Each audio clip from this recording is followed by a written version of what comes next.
बार एक विवाह तय हुआ और उस विवाह में सब तैयार होकर के लड़का लड़की राजी हो गए, परंतु लड़की के पिता ने एक शर्त रखी कि भाई हम विवाह अपनी बिटिया का तुमसे तभी करेंगे जब तुम्हारे यहां से कोई बूढ़ा आदमी हमारे यहां विवाह में नहीं आएगा, तब करेंगे।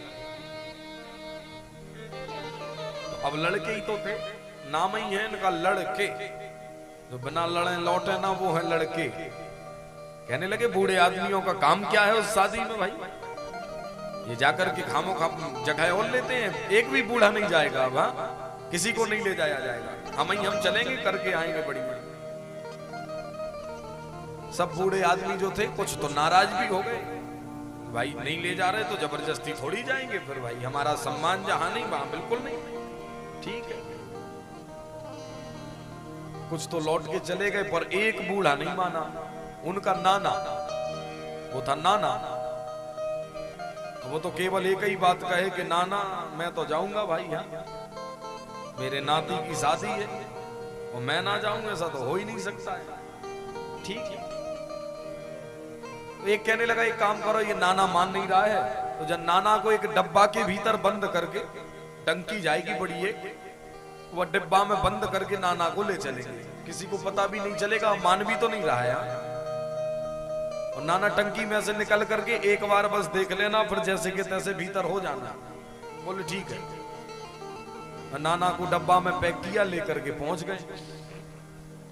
अब पहले बारात लेने के पहले कुछ एक शर्त रखी जाती थी, आजकल तो नहीं होता वो, पर शर्त रखी जाती थी। तो वहां लड़की के पिता ने एक शर्त रखी कि मैं बारात तभी स्वीकार करूंगा, बारात तभी लूंगा जब हमारे गांव की नदी में दूध की धार बहा दोगे पानी की जगह पर। जब नदी में दूध बहेगा तब जाकर के हम बारात लेंगे।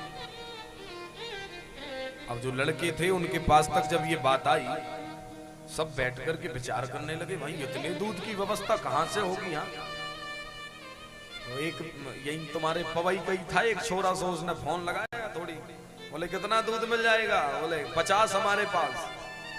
एक कहने लगा 100 लीटर हमारे पास, एक कहने लगा 500 हमारे पास।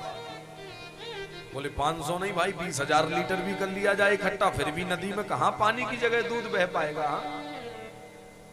बोले इतना दूध तो मिल नहीं पाना है जितना इन्होंने डिमांड रखी है, फिर क्या किया जाए। बोले कुछ नहीं किया जाए, शादी कैंसिल। सब लौटने लगे, बोले भाई इतना दूध हमारे पास में नहीं है कि जितने में हम दूध में नदी में पानी की जगह दूध की धार बहा सके। सब लौट गए।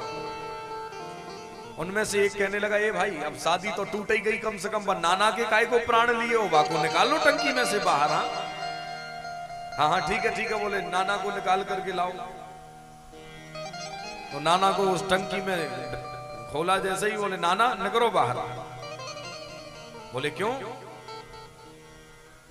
बोले शादी कैंसिल हो गई है, अब विवाह शादी होने वाला नहीं है।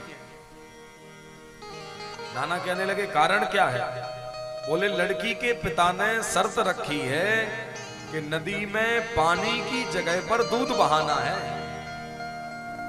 अब इतने दूध की व्यवस्था कहां से करें भाई अपन बताओ, इतना दूध तो मिलने वाला है नहीं है।